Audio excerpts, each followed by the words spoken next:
Welcome to another episode of today's Conversations on Leadership, powered by Life University. I'm your host, Dr. Gilles LaMarche, and I'm thrilled today to have a great friend as my guest. He's a 1980 graduate of the Canadian Memorial Chiropractic College. He practiced chiropractic for 35 years, has been the president and CEO of CLA, Chiropractic Leadership Alliance, for 13 years.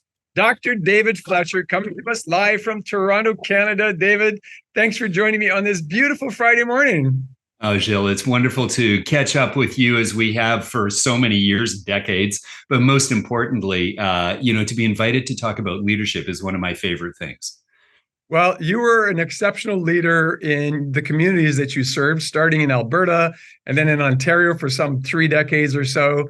You became a leader at CLA, as I mentioned, 13 years ago. Why don't you share with our audience the leadership qualities that have allowed you to build the type of practice that you built, serve the thousands upon thousands of people that you served, and now for the last 13 years, leading a really an international team that brings technology, knowledge, and research to the world as it relates to chiropractic.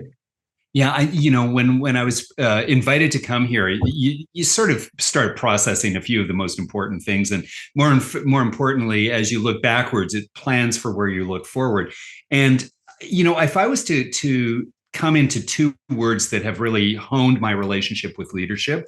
The first is responsibility, and that goes to self-responsibility and then responsibility to purpose. And we can explore that for just a couple of minutes anyways. And the second is to create a movement. So those 2 words of responsibility and movement have been the driving forces for where we have taken CLA, if we're going to be talking about leadership in my current role, to where it is really exciting to wake up every day and participate. And I say that because there's a way in which you can mail it in, whether you're in practice or whether you're in a leadership role, because delegation is a huge part of the process of where you have to learn so that you can be clear with your principles of leadership. But you still have to wake up every day. And Jill, you and I have talked about this 1,000 times, but you have to wake up every day and participate. And you have to participate in a purpose that's driven. And in our world, Chiropractic Leadership Alliance, and the CLA world, it really became this message that we believed in chiropractic as practitioners, and we decided that we needed to do everything we could to elevate the excellence within the chiropractic world. And we were directed to look through a technological lens. And in the research world and in the joy we had in seeing the aha moment within our patients, we wanted to design technologies that were easy to use, but more importantly, could create this movement of where there was certainty. And so that was the driving force. Those are our core values that drove us to create this company. But companies needed leadership. And so the relationship was always to keep the focus on this movement. What is the movement? The movement is to allow, I'll say it very simply, the invisible to become visible.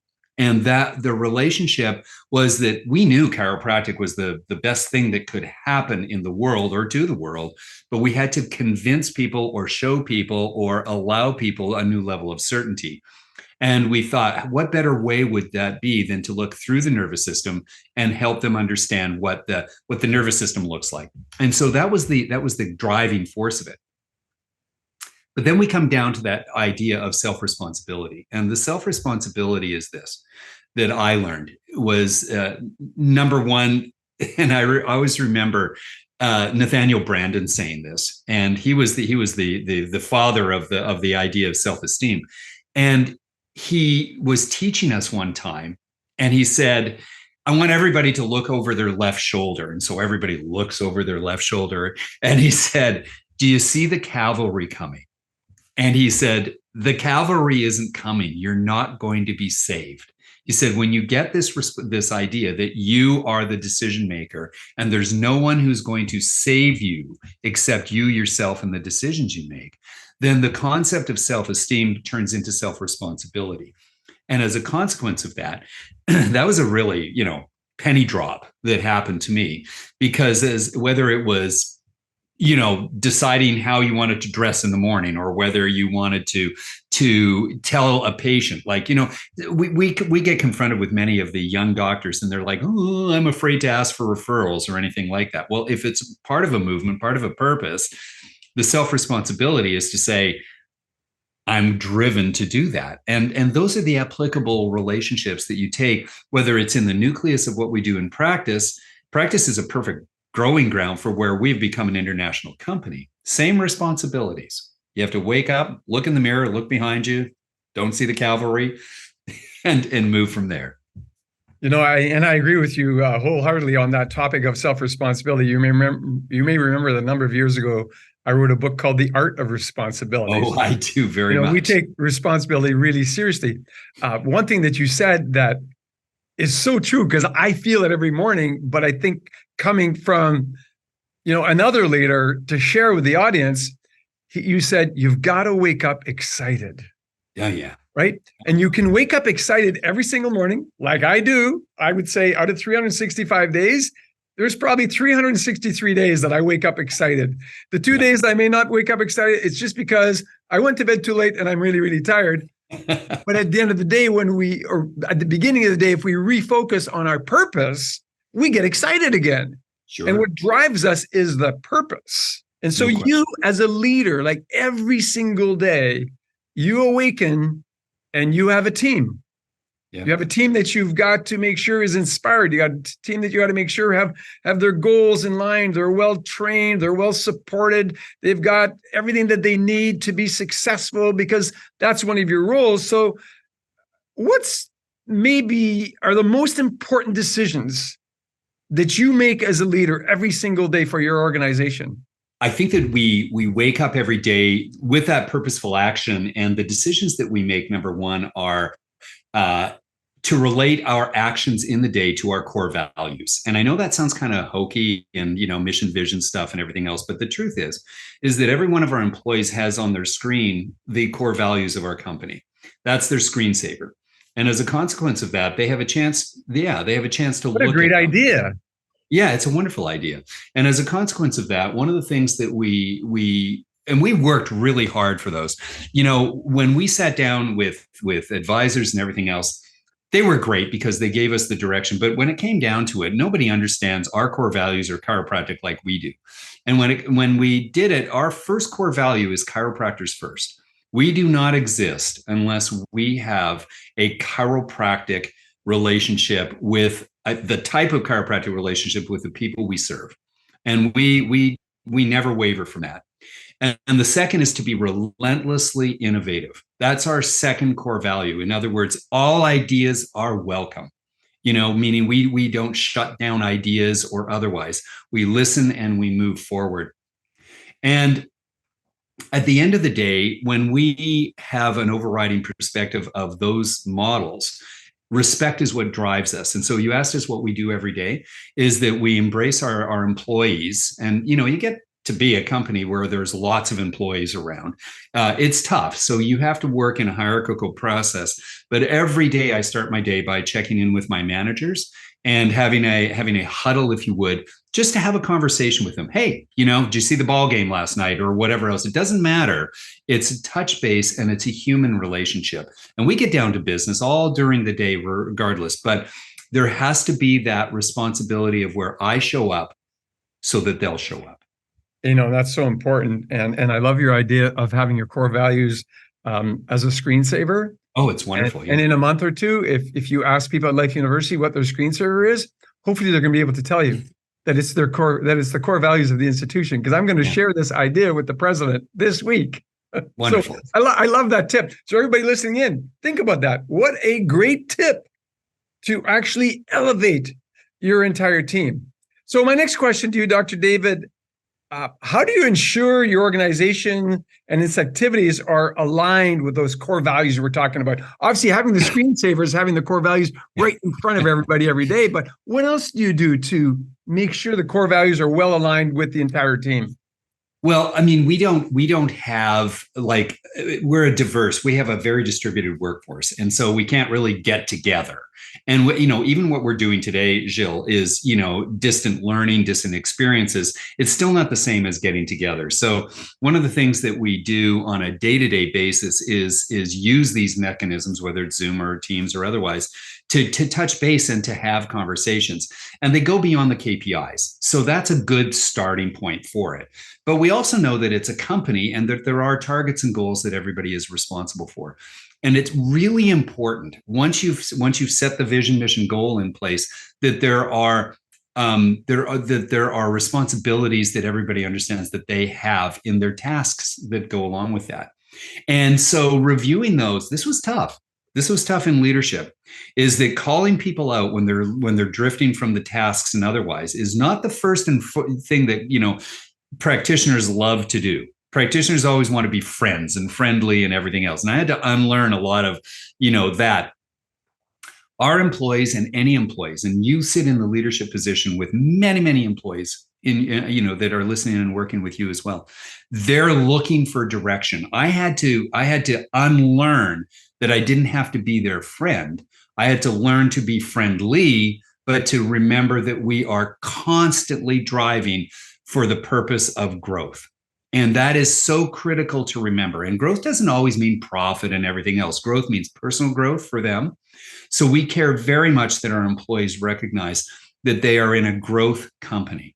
And that's huge, because that means that for us to grow as a company, they have to grow personally.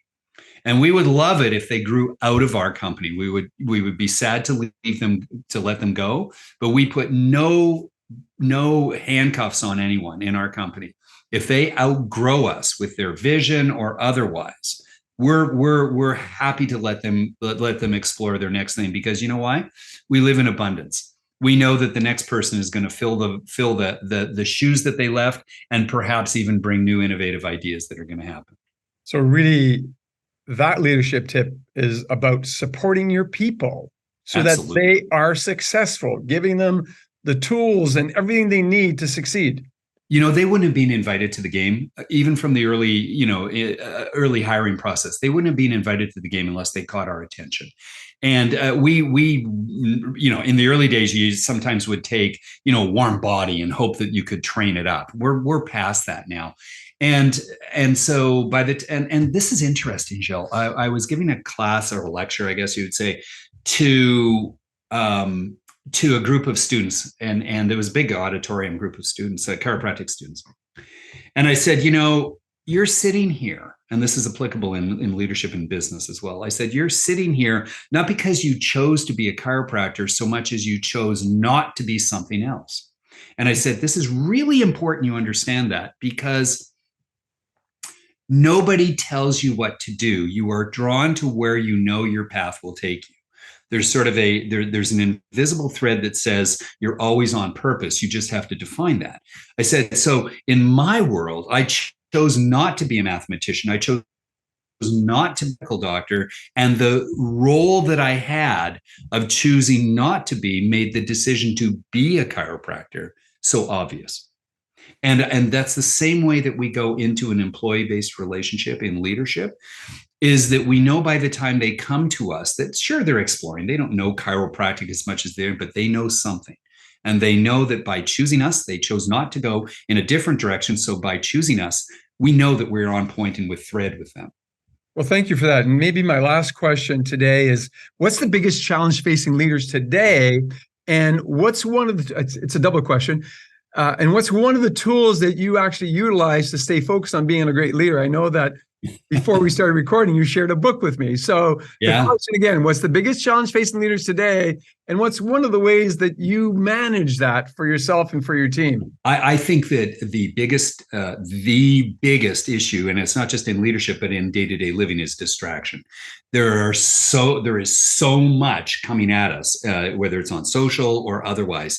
And so one of the things that you have to do is create quiet time. And the best thing that I have found in my quiet time, listen, you and I work with brains on fire.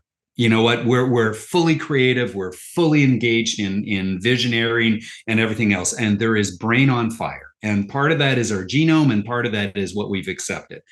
But I have to calm my brain down to do it. And I would say that one of the greatest things that I would suggest from a leadership growth and potential is step back and find quiet time so that you can reflect on your role as the leader. And I pointed out that I love reading, you love reading, I mean, it's part of who I am. I know that other people read their phones. I read books. This is a book that made a big difference, and I pulled it out of my library for our conversation, The Leadership Challenge by Kouzes and Posner. A little bit academic, but at the same time, a challenging book, but it gives the points of reference that are necessary to become a leader. And you can apply your own skill sets. So distractions are needing to be managed. That's the number one thing. And if you are hooked on, here's the distraction that's here. So interesting. I know we only have a minute left, but so interesting is that some of the biggest companies right now, are removing themselves from social. And the reason being is that there's just too much going on. As this goes to air, Threads has just become something that's being put out to sort of counter Twitter that's going in. And so they're asking all the big companies, there's 100 million people in the first week that have joined into it. Are you going to go on Thread? And they're like, no, you know what? Sure, we could attract 100 million new clients to hear our eyeballs. It's a huge distraction from the plan we had. And it was fascinating to read that, because if you have a plan, you have to be nimble and pivot when you need to do it, but don't get distracted by shiny baubles. So important.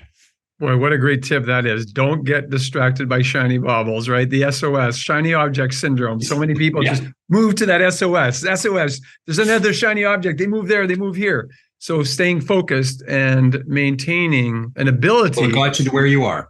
Maintaining the ability to have blinders as it relates to distractions when necessary. Because, Absolutely. As leaders, we want to be visionaries, but every once in a while, you've got to come back in and be truly focused on the mission. Absolutely. A closing comment for the audience, Dr. David? Smile. It's there's two things that I would say is think and smile. You are a genius. Every one of us is a genius. And so trust your thinking.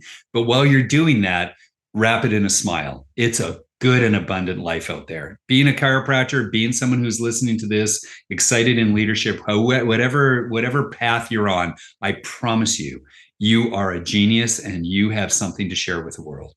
Thank you so much for sharing your passion and your wisdom with our audience. I know that people listening in will definitely benefit from what you shared with us today. Always a pleasure. Look forward to seeing you live real soon. I know. Can't wait. See you soon, Joe.